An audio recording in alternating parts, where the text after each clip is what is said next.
Kemudian yang terakhir saya beri ijazah tentang Al-Fatihah ya, karena ini surat yang populer. Kalau saya ijazahi Quran 30 juz pasti sampean nggak hafal. Atau ijazah surat Baqarah, kalau mau Baqarah mau. Ijazahi surat Baqarah mau 2 juz setengah. Mau Mas Asep? Ya Fatihah aja yang gampang ya. Nah, ya kulhu Fatihah ini paket ringan ini. Tapi pahalanya apa? Besar. Ini beda ya, artinya selama ini mungkin Anda baca tapi monoton ya. Tapi ini saya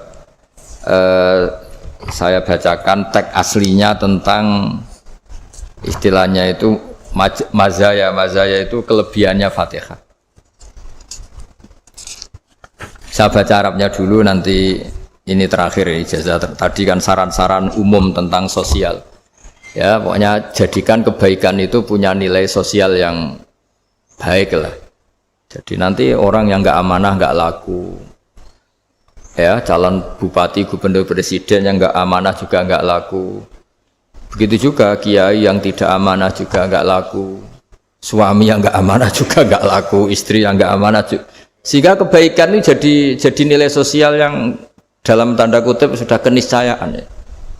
Yang diinginkan Allah itu seperti itu, bukan kebaikan yang dipaksakan karena kekuatan negara.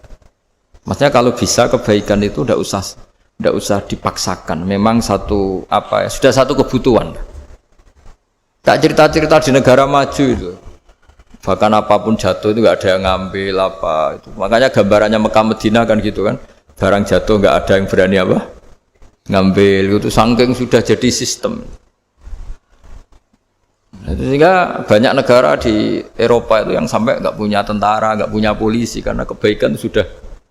Nah kita kan masih capek, polisinya aja capek apalagi masyarakatnya, karena ya kebaikan itu belum jadi nilai bersama. Nah, kita selain ditopang negara, ada polisi, ada tentara, itu kita usahakan kebaikan itu jadi nilai bersama. Tadi wa'tamiru bainakum bima'ruf. Dan kita punya reputasi yang bagus dalam bab ini. Saya masih ingat kecil saya itu yang jilbaban hanya keluarga kiai. Sekarang rata-rata masyarakat itu jilbaban. Dulu yang sekolah SMP, SMA itu jilbaban kadang dulu malah dilarang ya, harus sama seperti itu seragamnya. Sekarang sudah boleh dan nyaman. Lama-lama yang dapat simpatik ya yang pakai pakaian model tertutup seperti itu. Lama-lama gampangane cara wong golek mantu ya golek yang seperti itu daripada yang blodor. Lama-lama jadi nilai bersama. Ya ingin saya seperti itulah. Di terminal juga sama. Orang mau makan cari warung yang kelihatan ada ayat kursinya, pakai jilbab, atau paling enggak dia enggak mungkin lah nyuguhkan yang tiren atau yang haram. Akan ada garansi sosial, ada apa? Ada garansi apa? Sosial dengan penampilan yang soleh itu kan, masa iya nyuguhkan oplosan babi itu misalnya itu.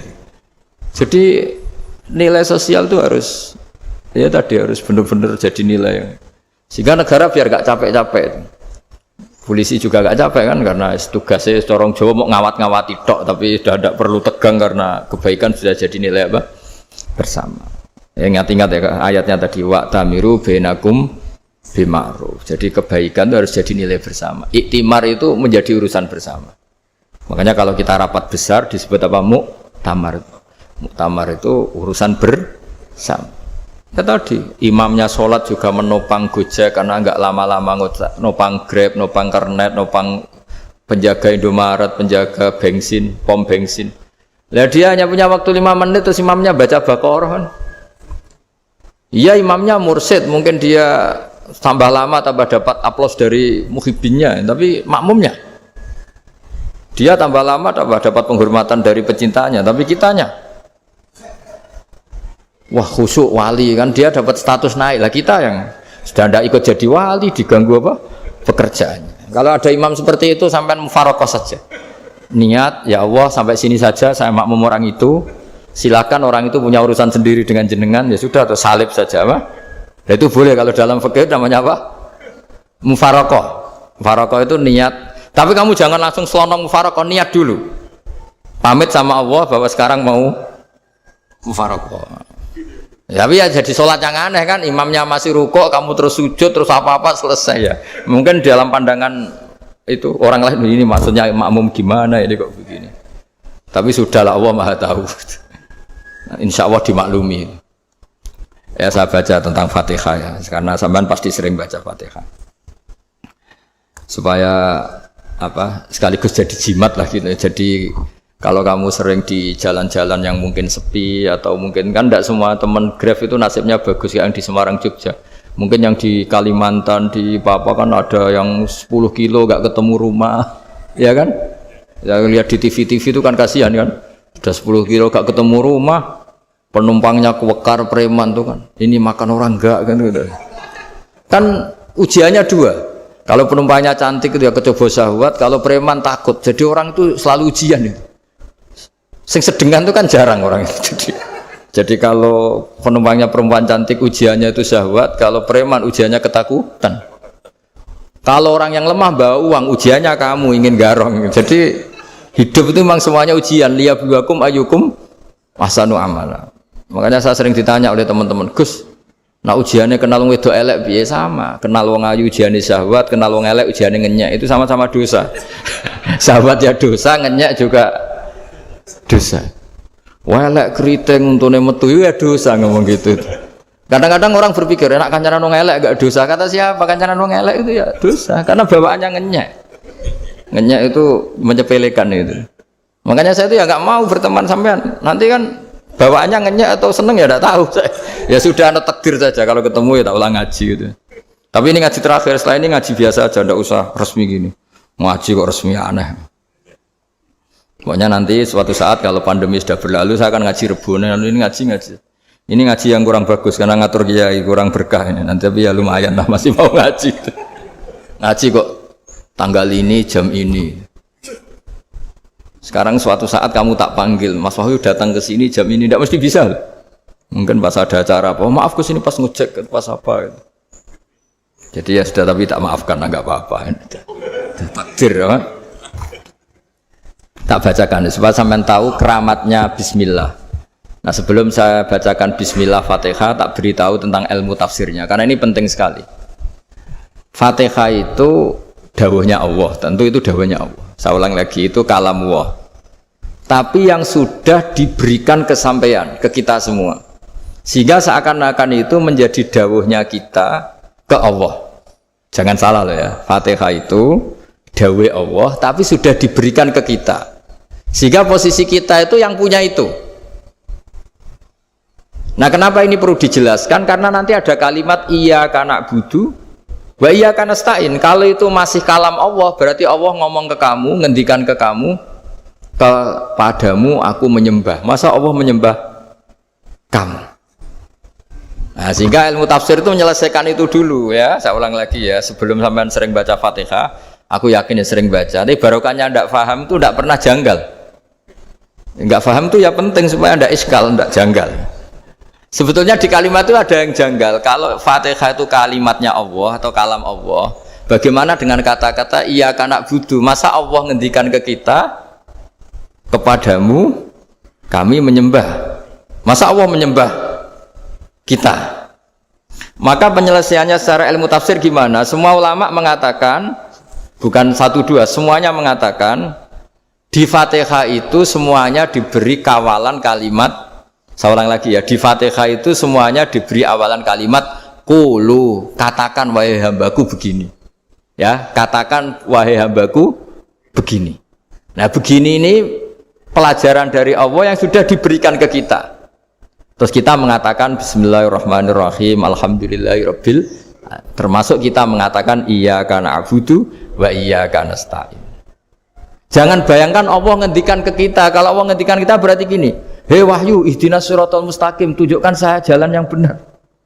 Nah nanti kamu terus, ya Allah Anda aja minta tolong saya minta tolong siapa kan, jadi panjang kan.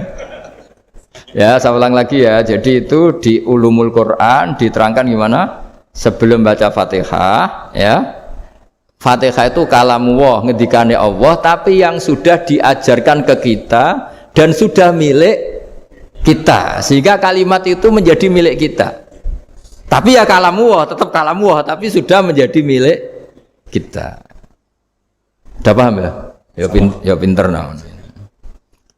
Ya, karena kalau tanpa penjelasan seperti ini Anda akan iskal. Bagaimana Allah iskal itu janggal, bagaimana Allah mengatakan iya anak budu. Kan jadi aneh kan? Ya, jadi tak jelaskan secara ilmiah ya. Jadi kata ulama-ulama tafsir, ayat-ayat Quran seperti ini sebetulnya dimulai dari qulu apa? Meskipun enggak dilafatkan. Itu kan sama dengan qul huwallahu ahad Muhammad. Katakan kalau Tuhan itu satu. Ya namanya Quran itu kan kalam Allah membina nabinya, membina umatnya. Makanya dikatakan atau enggak, di sini tersembunyi kata qulu, katakan. Ya.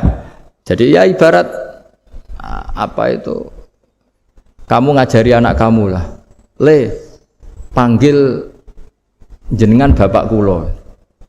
Itu maksudnya anak itu kalimat itu kalimat kamu, tapi kamu ajarkan ke anak kamu. Terus anak kamu bilang, Pak jenengan bapak kulo.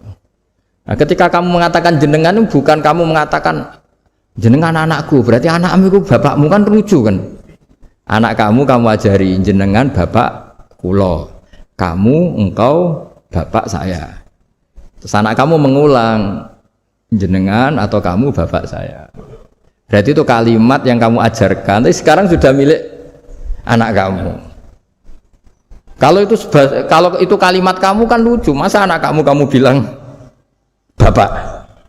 Lah itu seperti itu. Jadi ulama memberi solusi atau jawaban iya karena abudu.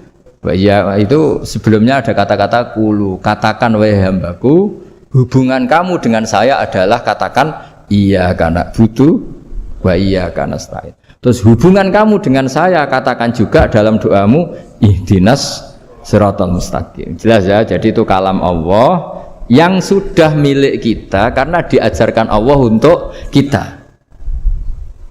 Dong ya? Ya dong, gak jelas ya. Tapi bagus, gak jelas itu bagus. Kalau kamu jelas gak jadi dikrep, jadi gubernur.